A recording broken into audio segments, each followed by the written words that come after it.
All right, guys. So today, as people are jumping in, this is a quick little introduction. We had Bob Kalinsky come in May and did a wonderful presentation of his signature course, Running Your Business Like a Business. And his whole presentation was really around the fact that 95% of realtors do not run their business like a business. And in doing so, he's put together a program of the 10 steps to be done to run your business like a business. And it starts with mindset, moves on to incorporating, running your finances appropriately. And in that is using a profit and loss. And so opposed to doing two separate sessions, which is what we were doing, kind of one in Auburn and one mastermind in Montgomery. We've had Delana Roe, who is with the Gray Group, and she'll introduce herself in a minute. She taught this class for our office virtually last year, I think it was. And it was so amazing. And so I asked her to come back because this is our topic for the Running Your Business Like a Business. And it's very applicable. And I opened it up to people beyond our mastermind. And I trust you guys are going to get a lot of value out of today. Delana is going to be sharing her resources and her tools with us. Take lots of notes. And it's going to be a great class. So Delana, if you want to take it from here, I'll keep letting people in that join, and we'll have an awesome time together. Awesome. Thank you, Katie. First of all, if you are in Katie's Market Center, you have an excellent TL who is always fighting to get y'all good classes. And I've had the opportunity to meet with her a few times. And also, I know a few of y'all's investors. So you've got a really good group of people leading you. So to get us kicked off, and I'm going to be screen sharing in just a second, but if you were where you can turn on a camera, I would appreciate it, just to see your face. I don't care if you don't have on makeup. I don't care if you got on a ball cap. I don't care what you look like, just since we're not in person, it just kind of helps from an interaction standpoint. If you have questions, Katie, if you see somebody raise their hand, if you'll let me know, or you can type them in the chat and we'll circle back to that at the end. So just a little bit about me. First of all, I'm gonna go ahead and get our PowerPoint pulled up as we go here. Get this going. All right, quite a few screens up. Can y'all see my PowerPoint or no? Yes? Yes. Okay, awesome. So to get us kicked off, so we're going to be talking about the power of the profit and loss statement.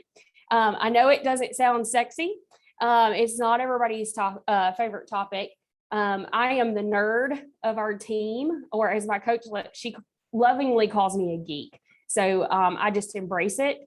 I do love the numbers part of the game, but let me tell you a little bit about us and why I think this is so powerful. So the Gray Group, we are the top Keller Williams sales team in the state of Alabama for 3 years running. We closed 466 transactions last year, and we are on target to close 600 this year and moving towards that. And I'll tell you, the only reason we can, not the only reason, first of all, I've got talent on my team, but we track numbers like crazy. They're so important to us. I can sit down with anybody coming on our team, talk about what their financial goals are, and I can tell them how many conversations a year they need to be having to hit their financial goals for their home, for their family, and what's important for them personally. And so to me, and we're not diving into that part of it today, but I think it's vital to remember how powerful the numbers are and to think about this as a business. I teach the same class in our market center, especially to our new agents who are in PC program. And the ones who use it, I'm watching them thrive. They're really thriving because they know where their money's going. They're able to identify waste very quickly and cut it out or adjust. And that's my biggest challenge for you, is come up with a system and use it and be consistent. So for our team, I'm the director of operations. So this is my baby, operations. Katie, we have a whole other class around running transaction coordinators. But this is my baby. This is the part of the business that I love the most. So I'm actually giving you the tools today. Katie's going to have the spreadsheets to share with y'all. I'm actually giving you the tools that I use for y'all to put in your business and to put into play and start using them. Okay. So just to get us started, if y'all have any questions, just chime in and raise your hand. So what is a profit loss? A lot of people, especially if you're a new agent or if you never ran a business, this might be like speaking a foreign language to you. So does anybody know what a profit loss is, or are you currently using one? You can take yourself off mute. Yes, I would say it is where you show how much income you made as well as how many expenses that you wrote off. Absolutely. So it's giving you your bottom line. So it's taking your gross income and it's subtracting out any of your business expenses, and it's going to give you your net for your business. Okay. This is also a really powerful tool when it comes to purchasing properties as well, because I'm going to guess any of you that are in the real estate business, you probably have a goal of investing at some point, or maybe you already are investing.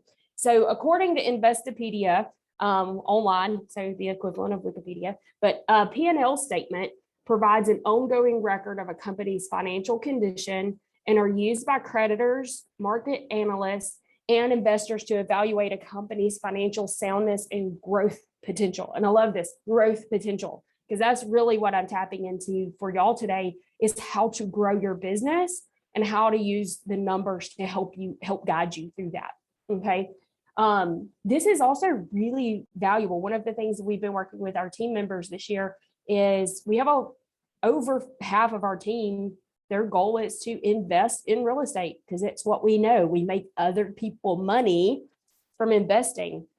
And every time somebody is going to their lender wanting to go through the process of purchasing and take out a loan, we are 1099 employees. We are independent contractors.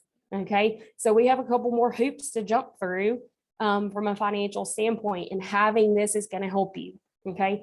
When it is time for, so Trisha and Jason Gray, they're our rainmakers. We just went through this with them, a lead buyer's agent, and me personally. We all just bought some investment properties. And the very first thing I do is I pull our profit loss statement. I pull a nice, pretty PDF, I sign it, and I send it to my lender. And this is giving him everything he needs to get going. So literally our top lender in this market has told me I have one of the best P&Ls he's ever seen. And he had me take that and work out a deal with my lead buyer agent to make sure he has one, so that he has the money, but he's always scrambling to pull all the details together when it's time to purchase. And so I'm giving you that tool to take with you today. Okay. But this is going to help you when you're trying to purchase something, whether it's a car, or maybe you're trying to get, that investment property, or you're trying to decide, do I have the funds to make a hire? Every single time our team has grown, it's been a who. It's not been a what. It's not a what do we need to do. It's not how do we do it. It's who do I bring in that's talented enough to grow our team. And I can track the numbers for every key hire we've made, and we've jumped leaps and bounds. Okay. And the P&L is going to teach you how to look at your numbers and identify when to make a hire and what that looks like and what that needs to look like in your numbers. So we're going to talk about that today as well. So why is a profit loss statement important to you? For all the reasons I just said, it's going to help you hit some of your key goals. But key reasons you need a P&L is to get a clear picture on your net profits. If I went around this room, and I'm not going to, but if I went around to each of you and I said, what did you net last year? What are you netting year to date in 2021? Could you tell me? Not gross, not what your KW disbursement is. What's my net after I pay for my lead gen, after I pay for my car insurance, after I pay out my taxes? Because as Bob Klinsky will tell you, you better have an account for your taxes, and you better put it up, because if anybody's going to get your money, it's going to be the IRS. So make sure you're protecting that and you're setting that aside first. And so make sure you have a clear picture on what your net profits are, what you're actually making. Because it'd be easy to say, yeah, I'm making $100,000 this year. But if you haven't accounted for all your expenses, you may only be making 60 after you pay out everything. That's a big difference. That's a big difference for your family as well. And I would say set your goals around what you want your net profits to be and back into what you need to gross in a year. And Katie can help you do that. She can take you through the exercises to make sure if you want to net 100,000, what you actually need to gross. Okay, she can help you, and I know she can. It's going to help you make wise decisions for your business. The hardest thing to do is to be an entrepreneur because the weight of it is on your shoulders. The success of it is on your shoulders. This affects how big of a life you get to lead, and knowing your numbers is going to help you make wise decisions. It's going to avoid wasteful spending within your business. I watch agents all the time. First of all, you're at Keller Williams, the best company, hands down, for training and learning. There is no ceiling. There's so many opportunities. But I watch a lot of new agents come in, and because you are absorbing so much information all the time, pick one or two things that you would like to do or enjoy doing and get really good at those and master those before you start adding everything. And you don't have to go out and create all this brand new stuff. Somebody has gone before you and done it. And because you're at KW, there better be somebody inside those four walls who's willing to share with you too. Okay, because that's our culture. We share, we're abundance mindset. What grows my business, I can share with you and you can grow yours too. Okay, and we can both be successful.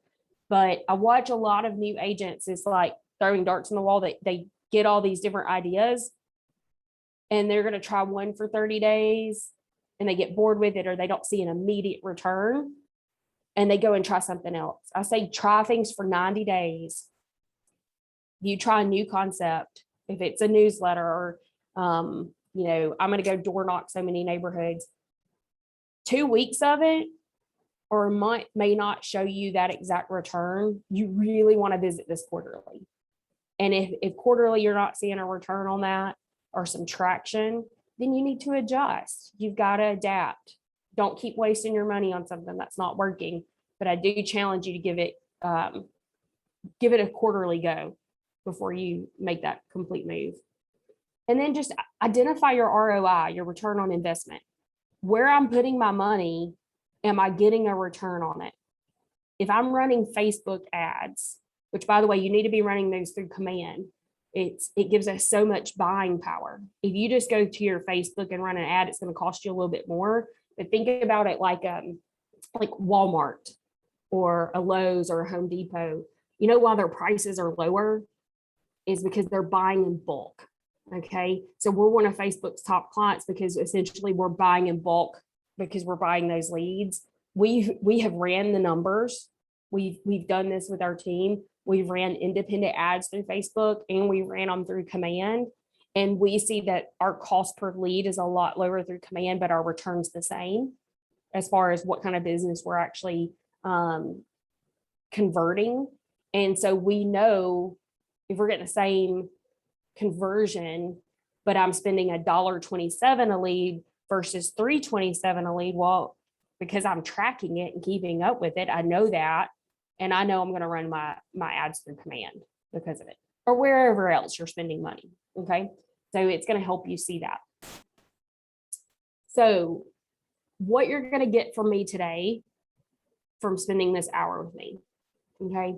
You are going to walk away. I love this saying, and this is in some of the MREA materials. Work smarter via people. That's your who. Your systems. That's the how. And the tools. That's the what. Okay. This session's not around people, but I do think who you bring into your team and talent is the best. That should be your highest ROI. You should bring in talent. And there's, how many of you have the MREA book and actually read some of it? This should sit next to your computer and it's your reference guide. It's a tough read to read cover to cover. Would y'all agree? It's a tough read cover to cover. But this book sits next to my desk, and if I have a question or we're wanting to start something new, that's where I go to look and see, is that in the model? Is that in a system? Has someone done it before me? If the book doesn't tell me, I'm then going to like my TL or my coach and saying, hey, or even another trusted agent in my office, have you done this before? How did that work for you? What did you, this is my favorite question to ask people of all time. What did you learn from it? What did you learn from using that system? Because I guarantee you, if they've had a failure in that, they're going to tell you, and guess what? You don't have to repeat it. So MREA, if you don't have the book, get it. If you haven't read it, put it on your growth plan and just read. If you read 20 pages a day, you can read it, an entire book in about 2 to 3 weeks. So, but we're not going to dig into the people part of this, but today we are talking about systems. So the how and the tools. So today I'm going to show you how to use the systems I'm giving you. And then Katie has a shareable link with the tools, so you can implement those into your business. So yes, you're going to learn. I'm going to share them with Carmen too, Delana, in Okay. Auburn. And so Carmen will have all of this as well for you guys, anybody Auburn on the call as well. So we'll be Awesome. sure to share everything with y'all. Promise. And don't hate me, but I got to throw a little Roll Tide in there since we got Auburn in the house today. Our Zoom attendance just went down. I know. It's okay. Get on the winning team. No, just kidding. All right. So before we dive into the details, because I'm going to pull up this spreadsheet. And if you're not somebody who uses spreadsheets heavily, don't get overwhelmed with it. Just work on it bits and pieces at a time. But let's talk about some keys for success with the tools I'm giving you today. I want you to time block, and I know we hear time block this, time block that, time block. Once a month, block a few hours, I would say in your first 5 days of the month, so between the 1st and the 5th, time block for your P&L. And during this, you're going to block off a few hours to work on it. And this is going to include time to review your bank statements for your business, your credit card statements, and any of your monthly income. Okay. This is going to be when you pull those and you're going to sit down and record it. Okay. You can do, depending on your level of business, you can probably do this in 3 to 4 hours. Okay. You need a quiet space to do it. Totally worth it. But you need to be visiting your money, because your business is your money. So block that time off, get you some quiet space, and pull everything. I like to sit down and pull all of our statements. I like to print them out so I can write on them and do all my notes. And then I put them in my file to keep for if we ever get audited. Okay. I would really challenge you when it comes to your spending to also get in the habit of using 1 to 2 accounts only for your business. Okay. That might be a debit account, a debit checking account, and a credit card. It is going to save you a ton of time if you have that separated from any of your other personal expenditures. Okay. So if I grab my personal debit card and I'm running business and my personal on it, I'm having to weed through a lot more. Okay. If you don't have an LLC set up yet, put that on your plan for the next 6 months to a year to get an LLC.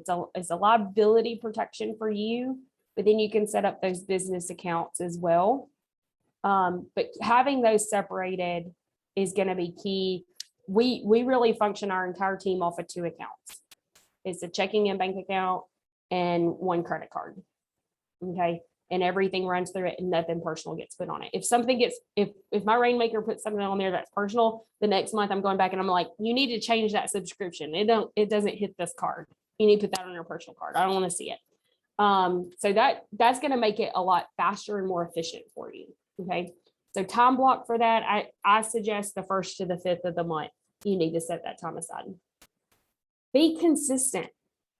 Being consistent with your time, that you're time blocking it, And also the categories that you choose to use on your P&L statement. I've got some general categories we're going to talk about today.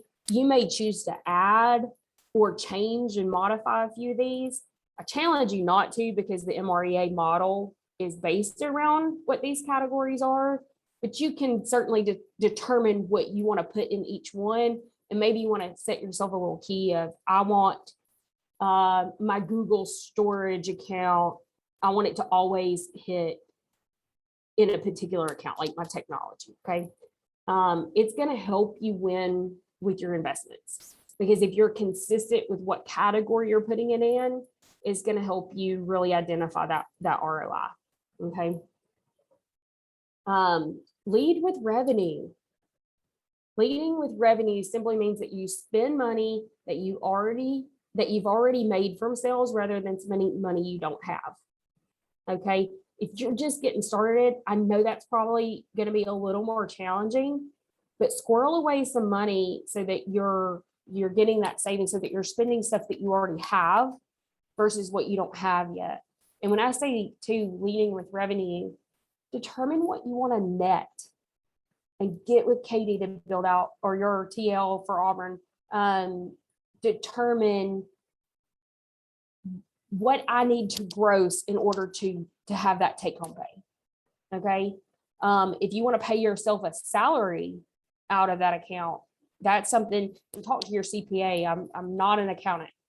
Let me put that disclaimer out there. Our rainmakers choose to take a salary from the business account, and at the end of the year, they do an owner draw on the account. But other than that, what goes in their business account's business. And they've had to work to that point. That has not always been the case. But in the last 2 years, we've reached a point where they just take a salary from it. And it's just nice and clean. Everything else is going into their business profits. Play red light, green light. I don't know if y'all have heard this. I know they talk about it in MREA. Not sure if Bob talked about it in your last class or not. I know he has with us before. But for every single dollar you spend, you should expect a return on investment. And if you're not getting that return, you either need to shift those expenses or stop them altogether. Okay. We did this last year, COVID shut down. Everybody went home. We had been investing money into, we used Boomtown for part of our CRM, and we were spending a lot of money for our Boomtown, our paid ads, which are our Google ads.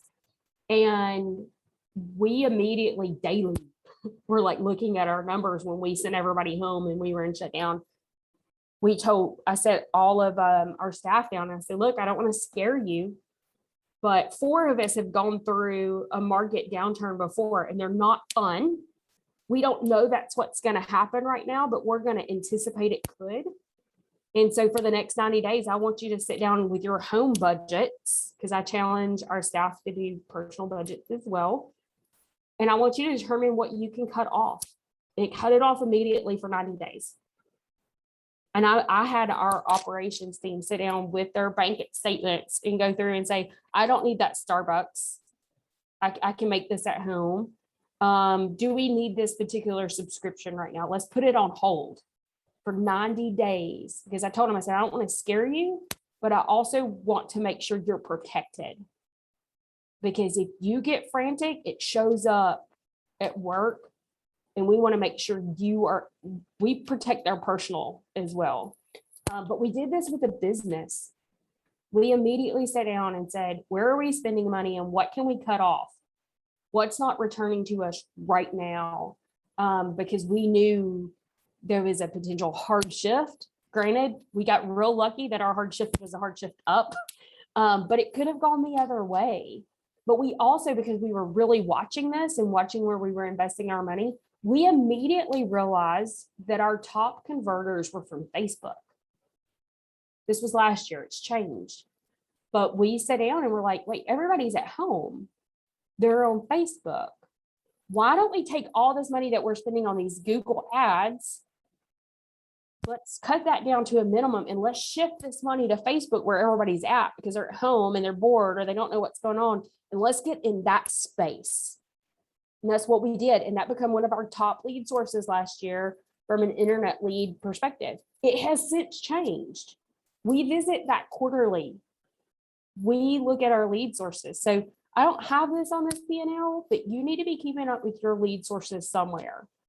And you might want to decide, you might want to add a column in here, and we can talk about that in a second, but knowing where your lead sources are coming from and looking at your numbers is going to help you determine where's my highest return. This year, we know that 36%, and this is our specific numbers, and there's definitely teams that and individuals who have higher numbers. We do a lot of internet leads. You do not have to run your business that way. You run your business with what makes sense for you. But this year, we know around 51% of our lead sources is coming from our sphere of influence. You know how we know that? We track it. We look at those lead sources and we look at where we're investing. I know what we're putting into we're doing a true 36 touch campaign. If you can't do 36 touches, you can do 12. You can do that through command. Okay. We do the neighborhood campaigns in command. So once a month, our sphere is getting an email from us for their neighborhoods. Okay.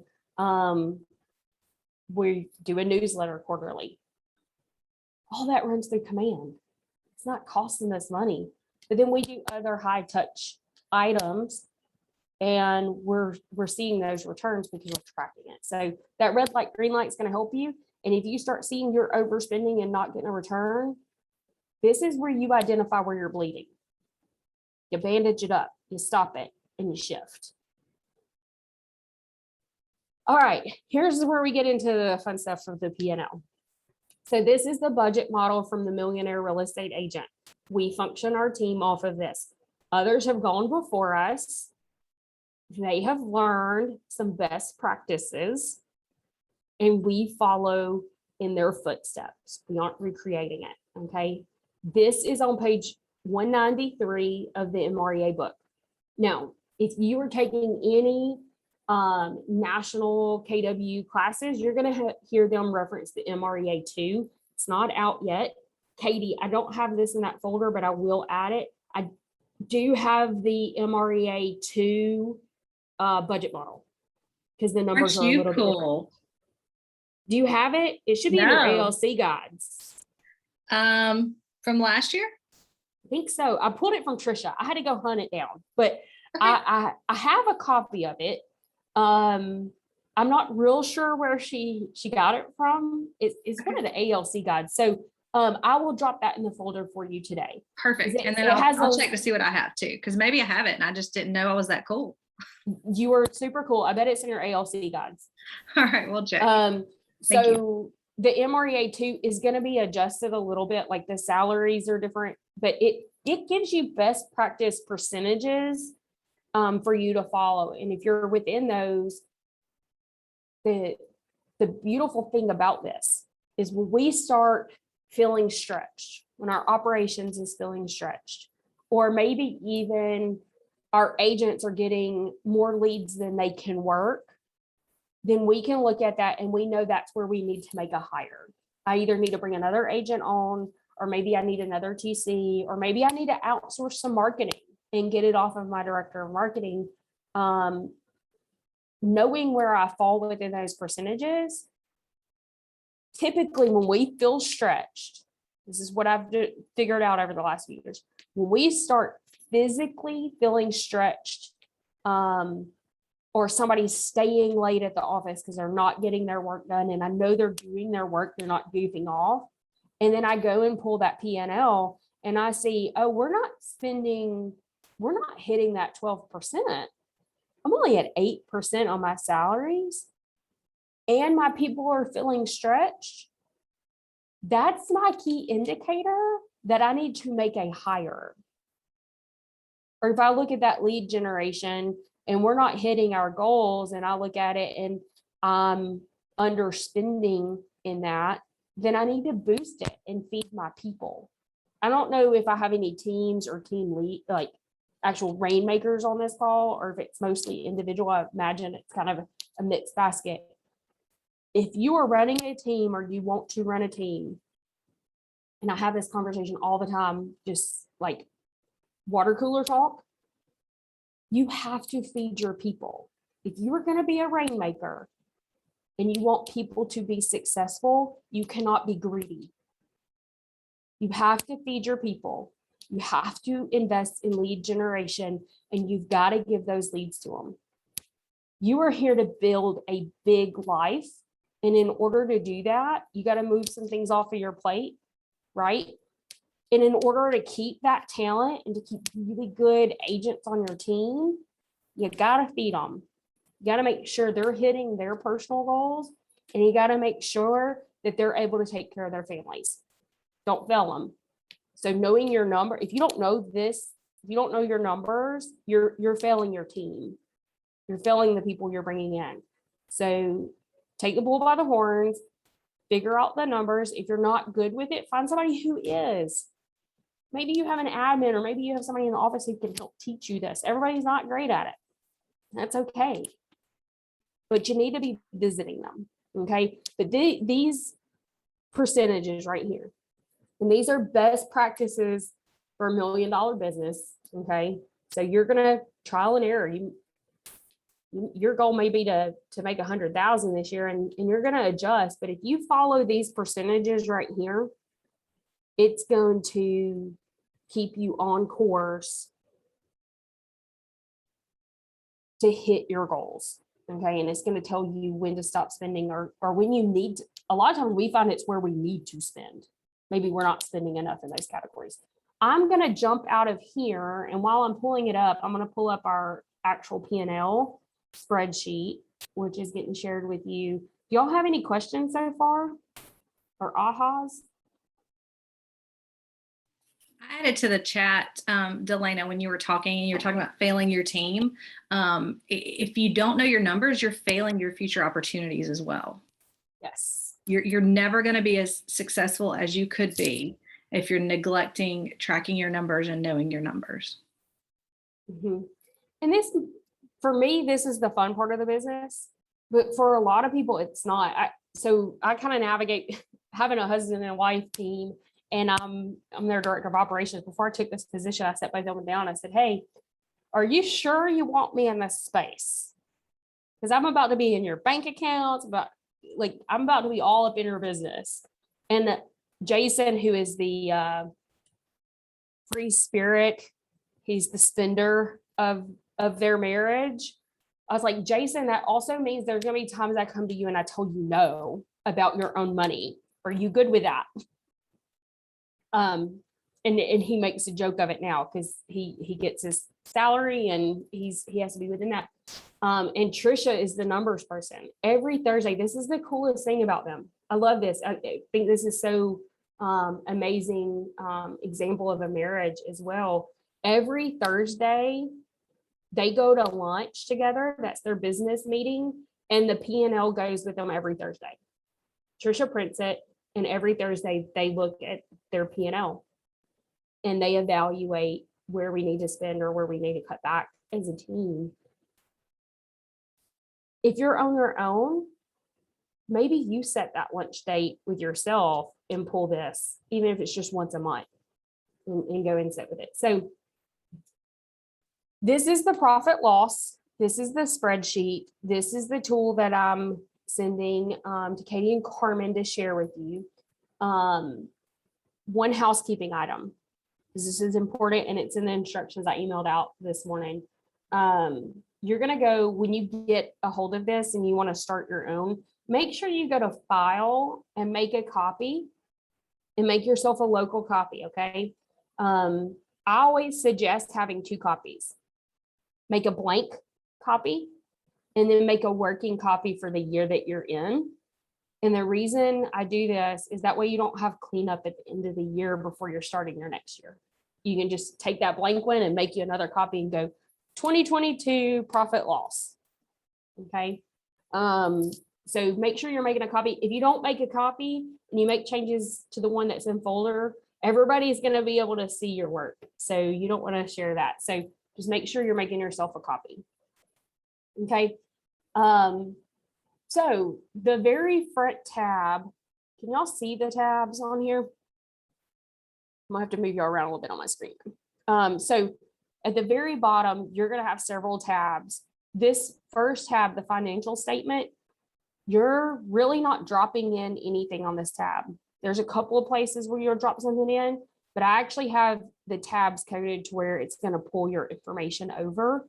So I'm gonna start with expenses.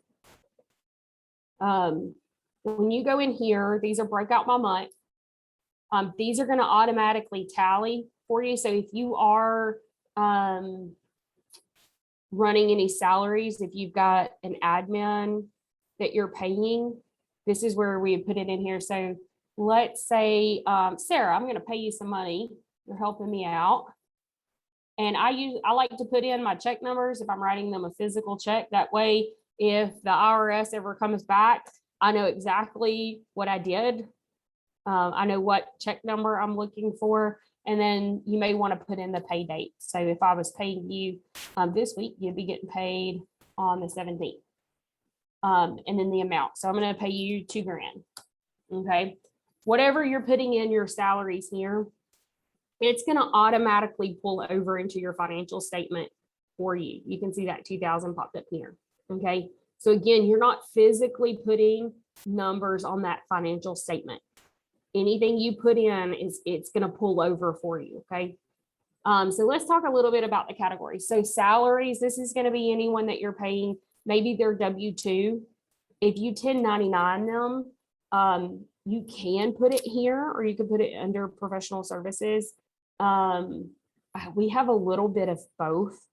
I have some employees who are straight W-2 employees, and then we have some people who are working towards being an agent, but they're assisting, and we 1099 them. I just make myself a little note of 1099 Carmen, 1099 you. And I might put Carmen in here and put 1,500. That way, at the end of the year, when I'm looking at what I need to send for 1099s, I can do a quick, if you want to write down this shortcut, if you hit Control F, it's something different on a Mac, and I don't know what it is. I could just go right here and go, if I'm consistent, so back to that consistency, if I always document my salaries the same and I put 1099 Carmen or 1099 Katie, I could do that Control F and I can go right here and I'm gonna type that in and it's gonna take me to all the cells where I wrote that. So that's where consistency comes in. And you can go through and tally up what you paid that person that needs to be reported for a 1099. Okay. Or what I like to do, if you have a CPA, which you should, I just send them the whole workbook and they can go in there and tally the information up as well. So that's a helpful feature. Lead generation. This is going to be anything that you're spending money on that is generating business for you. Okay. So what we put in this category is going to be if I'm doing any internet leads, if I'm doing command ads, those are going here. Our 36 touch campaign goes in here as well. Okay. So if I'm sending out, one of our most popular items is football magnets. We send those out every summer. I like to put a little note so that at the end of the year, I can go back and see how much I spent on something. I might put football magnets. I'm going to put in the vendor that I ordered them from. And if you wanted to be super detailed and nerd out, I might want to put how many I ordered. Okay, my quantity on here, and then what I spent on it. Okay, so let's say I spent $1,200 on it. Okay, at the end of the year, when I'm going back and looking, because I'm keeping up with my lead sources. So when somebody calls me to buy or sell their house, and they, hey, just out of curiosity, how did you hear about us? Oh, I got one of your football magnets from the local boutique. They were on the counter. Saw your name. We're looking for a condo for our kid. Great. When I'm documenting that sale and keeping up with it, I'm writing down football magnet because there's my return. That's where I'm looking at that. And I can go back and see, well, I ordered 1,500 last year. This is what it cost me. I can divide that out and tell you how much it cost me per piece as well. So writing those down, your occupancy, this is going to be your like your desk fees, if you have an office. You could also, if you have a home office and you write anything off on taxes, write it down every month instead of having to go back and calculate everything at the end of the year for tax season. If you go ahead and know what that should look like and get with your CPA on what you need to be recording, put it under occupancy, home office, or KW desk fees, whatever those are. Okay. Technology, this would be like your KW technology fees. Okay. If you are paying for any kind of software, so we pay for Bringdown, or if I'm paying for a particular service, we get a like Canva. We use Canva a lot. It would go in here, or Google Storage or Dropbox. Any of those go under technology. Your phone, this is your personal phone bill. If you're paying for anyone else's phone bill on your team, those would go in here. Supplies, I like to put either marketing or office. This is me personally, because we do kind of function a little bit different. So if my marketing is ordering envelopes, or if they're ordering something specific for a marketing function, I'm going to put marketing in front of it. And if it's for office purposes, we need ink pens or something, I'm going to put office supply in front of it. But that's just so that I can go back and really look at it and get a deeper picture at the end of the year when we're setting our budget for the next year. Education and dues. This is going to be any classes you take. If you pay for CE, if you go to family reunion or pay for mega camp, those are going to go under education and dues. Check with your CPA, because again, I'm not a CPA, but ours has told us that when we travel for like family reunion or mega camp, we can put that entire trip under education and dues, and our write-off percentages are different than if we do travel and meals. So check with your CPA. Some are, different CPAs see more gray than others, and let them guide you on that. But when we travel for an actual KW function and we're going to be there for several days, we're tracking all of it under our education and dues. This is also where I put my MLS dues, my super key, anything of that nature is going to go under those dues. Equipment, this is going to be if I order a new computer, if I get a new phone and I'm paying for that equipment. If I order a desk, it's going to go under equipment. Insurance, we put our E&O insurance here, which you're getting billed on your KW bill. So look at the breakout where it's itemized, because those go into different sections, in my opinion. You can treat it how you want, just be consistent. If you're counting your auto insurance, check with your CPA, because it is a little, whether you count mileage or if you're actually itemizing, your gas, your insurance, et cetera. It's a little bit different if you're in a vehicle lease versus if you own your vehicle. So make sure that you're checking with an accountant on how they want you documenting it. Professional services, this is going to be if I pay a handyman to go out to a property, if I pay a cleaner for any reason, if I'm paying an attorney for something, or my CPA, any professional service, I'm putting into this category here. And then miscellaneous, we always have miscellaneous items like random one-off charges that are something specific. A client's family member passes away and we send them a gift. I usually put this in as miscellaneous. I'm going to put in who we paid here. And then I have a description box for this category where I can add a little more detail, because these are not expenses that I have every single month, is what hits my miscellaneous category. Your accountant's going to love you when you have this and you send them the whole workbook and they can look through all the detail. So that's your expenses. So anything you're dropping in here and you're recording those amounts, it's going to pull over into your financial statement. Okay, you can see where I added those salaries and lead generation.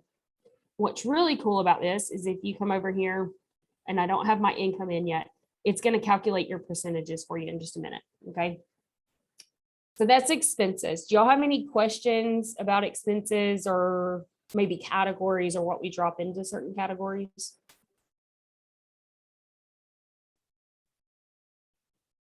Nope.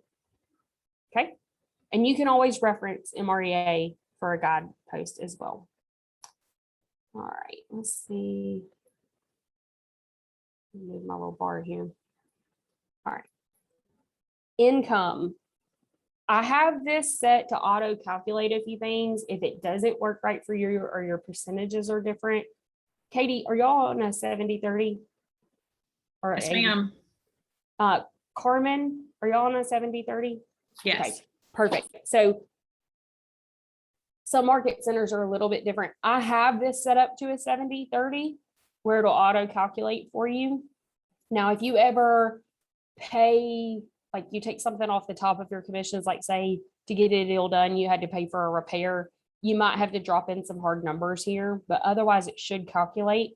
So you can put in here details. So you can go back and look at where your income's coming from. I have a seller side and a buyer side, and then we have a referral section as well. So if I'm listing 123 Main Street and I put this in to my P&L once it closes, okay? If you want to project your income, you can drop it in here so that you can project, okay? Completely up to you. Just make sure you're consistent. But again, we record it when it actually closes. If I was an individual agent and I'm really trying to get my business off the ground and I want to know what I've got coming in, because that's going to be real important on it if I get my bills paid or not, I might go in and project, but don't spend that money until it closes, because it will bite you every time if you spend it before. Okay. So if I close, I'm selling 123 Main Street, we're listing it for 250,000 and I'm taking a 3% commission on it. And I drop that in, it's going to automatically calculate my GCI. So my gross commission income, what I'm paying out in company dollar, and what I'm paying out in royalties. Okay. I do not have this coded for referral. So if you're paying a referral fee, you need to actually drop that figure in. Let's say we're paying $1,000 and I drop it in. What this is going to do is on your financial statement, when I come over here, I can now see my listing GCI, right, is here. I can see how much I've paid out in company dollar. This helps you keep track of when you're going to cap, okay, when I'm looking at that, what I paid out in royalties, and if I paid a referral out. So I know my cost of sale, my total cost of sale when I add all this up was $3,700, but I can see my gross profits before I pay for anything else. My gross profit's going to be $3,800 off of that transaction. If I have any teams or rainmakers who's wanting to use this, Katie, Carmen, if y'all will email me and let me know, I don't have this pulling listing specialist or buyer specialist. I'm happy to set up a separate call. That's a little more detailed, and I have something that auto calculates, but it's super confusing. So for purposes of this class, I don't have this in, but if we have somebody who's getting a team going, if they'll set up a time with me, I'm happy to go over how to do that part. Okay. But this is going to tell me this, and now I can go in here and I can see my total expenses. Guys, I'm in the red right now. My net income, I thought I was doing really good, but now that I'm using my profit loss, I can see I'm behind right here, right? But let's go back to our income. And let's say we also have a buyer. So 246 Elm Street. And we're selling this one for $325 and a 3% commission. So again, it's pulling this information over for me. Once you cap, there's a caveat about this spreadsheet. It's not going to stop calculating these. So let's say we capped this month, just drop a 0 in here. And it's going to take that out. That's why I said do a blank copy for next year. But just 0 those out once you cap. And you'll have to manually do that. No referral on this one. If I received a referral, I want to count that income too. This is my favorite kind of money, is when I send a referral to someone and I just get mailbox money because they work with that client. And let's say I got, I usually like to put the client name in here. So let's say I sent Wendy, to someone in Las Vegas, and I got $1,800 off of that. Okay, whatever my total amount is. All of this is going to pull into my financial statement now.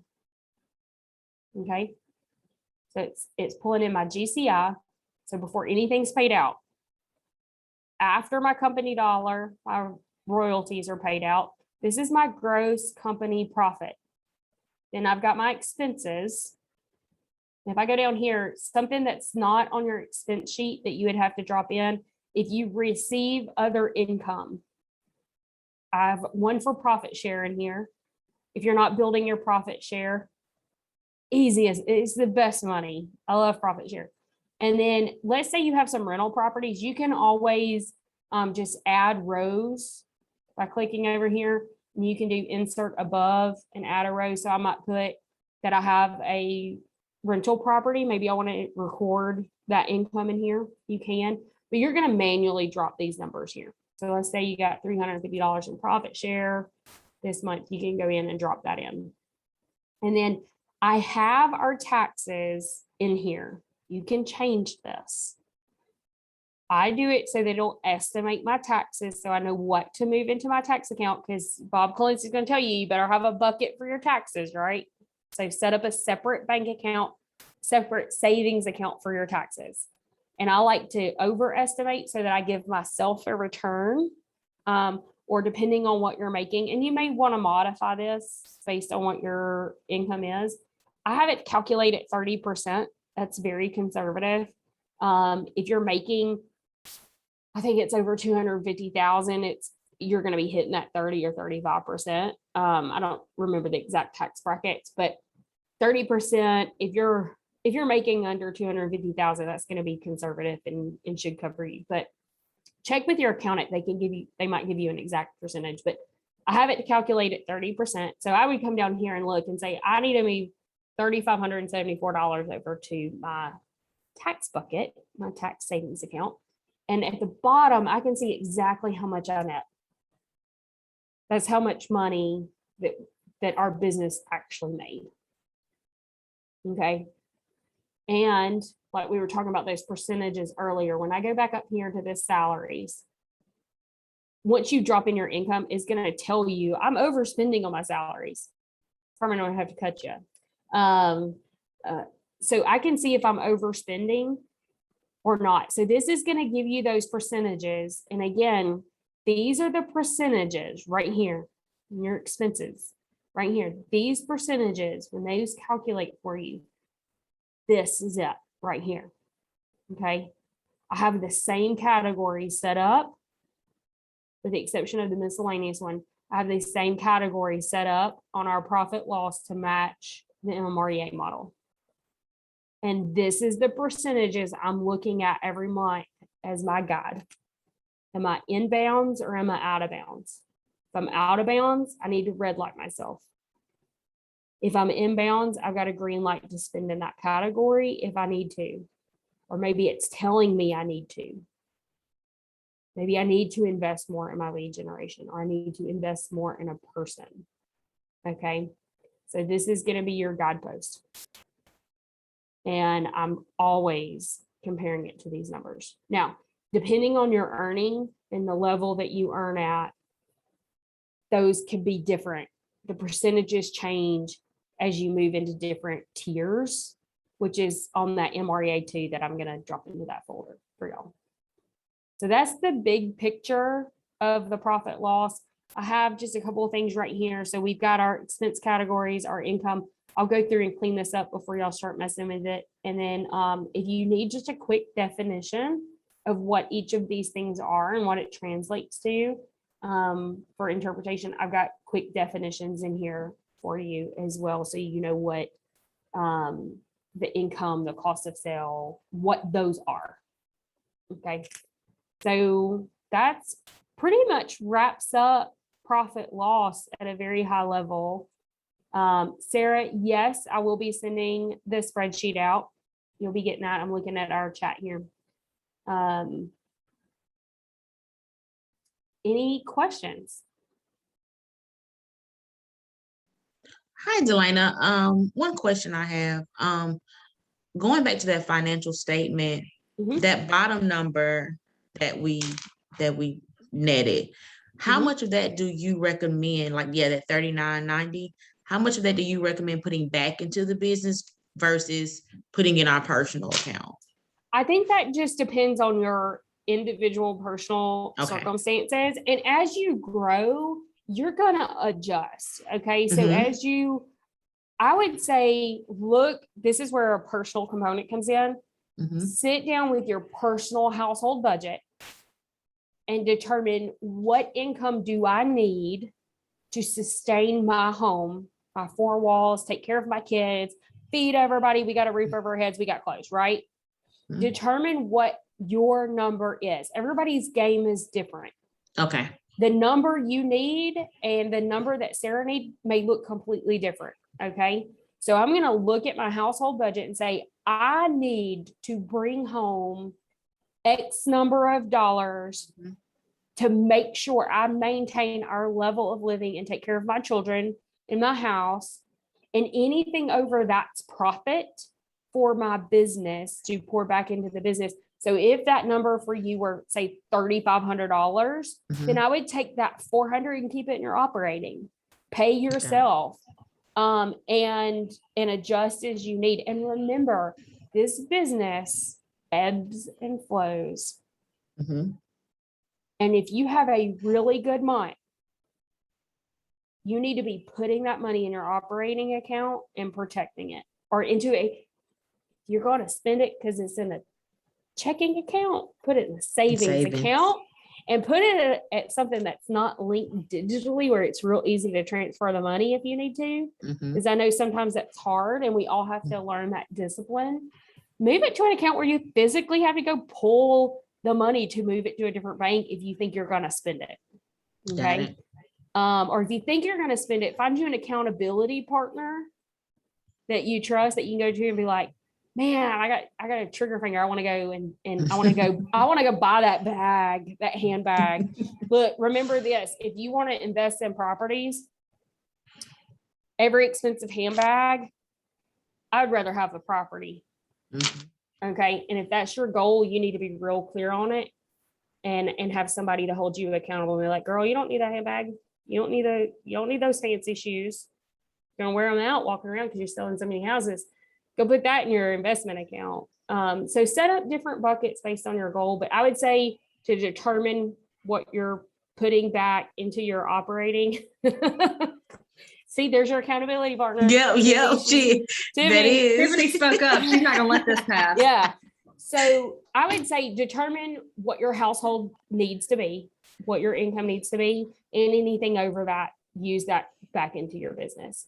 And then at the end of the year, if you can give yourself a raise, give yourself a raise, but base your net goal around what you need to take care of your family. Got it. Okay. Anything else? Thank you. You're That's welcome. it. Don't buy the bag or the fancy I won't buy shoes. because Tiffany is watching. Yeah. And when you get to a point where that's a thing, like you go buy the bag, you plan for it. Set up a separate savings account for the fancy bag. Yes. I got one for a Louis bag, and I have to get it into that account. So I have a certain percentage of every commission that gets moved for my bag, but I can't have it yet. All right. Awesome. Anything else? Any ahas today? I see people blowing up the chat. I thought my spreadsheet was detailed, but dang, she rocks. You should see our team one. And remember this, you can grow this spreadsheet. Make it your own. Add to it. As you grow your business, there are going to be details that you need that aren't here. I have this geared to an individual agent or a small team getting started. If you saw the spreadsheet I run for our team, it's crazy. I have different tabs for different vendors where I track. It can be as detailed as you wanted, but I say simple to start and use it. Use it. It's no good if you don't use it. All right. Right. Anything else? I don't think so, Delana. You are welcome to hop off. We appreciate you. If you're on the Zoom and can hang out a few more minutes, I'd love to continue our conversation, do a little bit more brainstorming and some follow-up.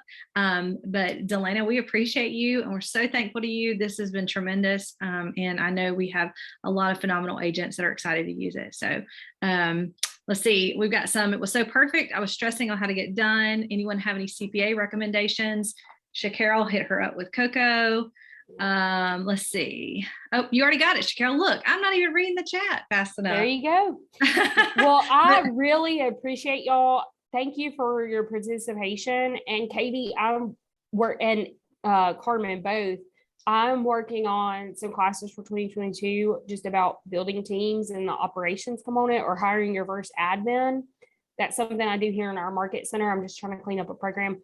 I'm ready to get back in person. So if that's something y'all want to talk about, maybe get together, we can get together and set some dates and I'll come drive down and actually come to the market center. We would love that. All right. Also, y'all have a great week. Thank you. Okay. Our Zoom people, stay tight. Hang tight. Don't leave me.